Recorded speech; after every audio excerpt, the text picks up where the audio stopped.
Cedar Lane. A quiet street in a quiet town. Autumn 1987.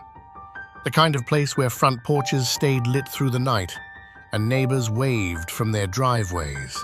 On a Tuesday morning in November, A young woman's car sat in her driveway. The front door was unlocked. A cup of coffee, still warm on the kitchen counter. Elena Vance was gone. she would never be seen again. And the letters would keep coming for 2 more years. Elena Vance was 26 years old. A night shift nurse at the county hospital 2 towns over. Friends described her as private, steady, kind. The sort of person who remembered your mother's name.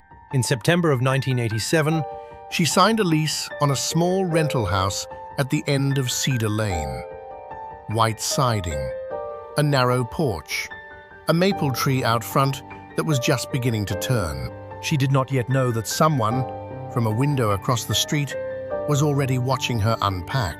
the first letter arrived in early October, slipped beneath the front door sometime before dawn. A single page, typewritten. No envelope, no return address. It was signed simply The Observer. The early letters were, In Elena's own words to a co-worker, strange, but not frightening. Observations. Small details. One letter read, quote, "You wore the blue dress on Tuesday. It suited you." End quote. by mid-October, Neighbors had begun to notice something else.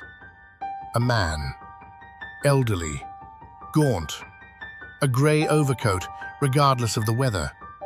He would stand across the street from Elena's house, sometimes for 3 or 4 hours at a stretch, and simply watch. police were called.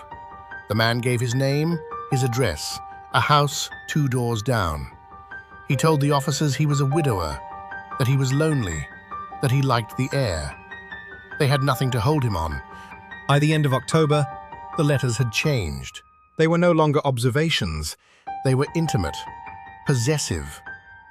One read, quote, "I know which side of the bed you sleep on.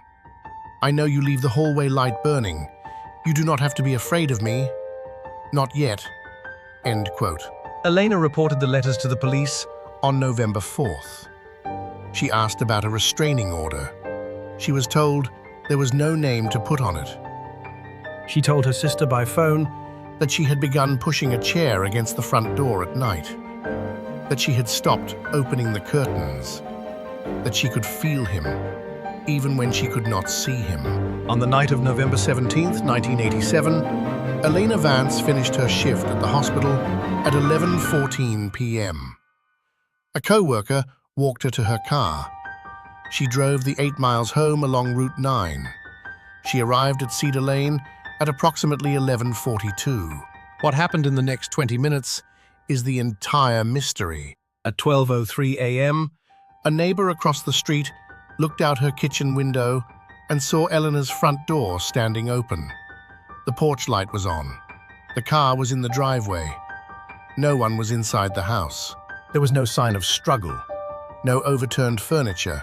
No blood. Her purse, her keys, her coat, all hanging by the door. On the kitchen counter, a mug of coffee, still warm to the touch. Police went to the elderly neighbor's house the following morning. He was not there. Mail piled on the porch, a made bed, a half-empty closet.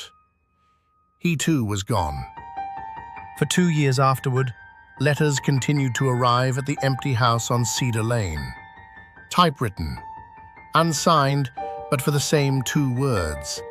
Postmarked from Ohio, from Nevada, from Maine, from towns no one in Elena's life had ever set foot in. the final letter arrived in the autumn. Of 1989. It read, quote, "She is well, she is quiet. She does not wear the blue dress anymore." End quote. Elena Vance Has never been found. The man in the grey overcoat has never been identified. The case remains open. On Cedar Lane, the house still stands.